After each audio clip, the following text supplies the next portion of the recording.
We start with the latest salvo in the increasingly bitter trade spat between South Korea and Japan. South Korea's revised export and import measures for strategic materials to and from Japan are now in effect. Seoul says the changes are not in retaliation to Japan's export curbs in South Korea, but are merely steps to improve its export management systems. Arirang's Hong Yu with the details. South Korea's Trade Ministry has revised its export and import measures for strategic materials to better control exports to countries that violate global export control systems. The most prominent change in the recent revision is the classification change of export partners into Group A1, Group A2, and Group B. Japan, for instance, has been placed in Group A2, meaning that it will face tighter export controls like those in Group B. This means that local companies shipping strategic materials to Japan or other countries listed in Group A2 will have to submit 5 different documents instead of 3 for individual items.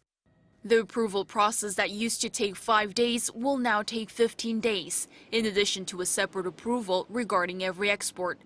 The revised measures can, however, affect around 100 local companies.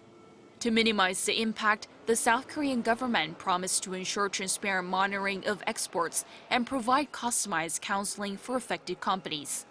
Another concern is that adopting such export curbs could backfire on Seoul, especially when it filed a complaint against Tokyo's trade restrictions to the World Trade Organization. But the ministry's Director General for International Trade Policy, Lee Ho-hyun, says there is nothing to worry about. Our revision was based on evaluations of export control systems that go against international export control agreements.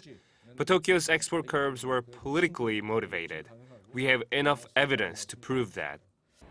So far, Japan hasn't made any requests for talks, but the South Korean government emphasized that even after the revision of export and import measures for strategic materials, they're ready for talks with Japan to resolve the trade dispute between the two countries. Hong Yu, Arirang News.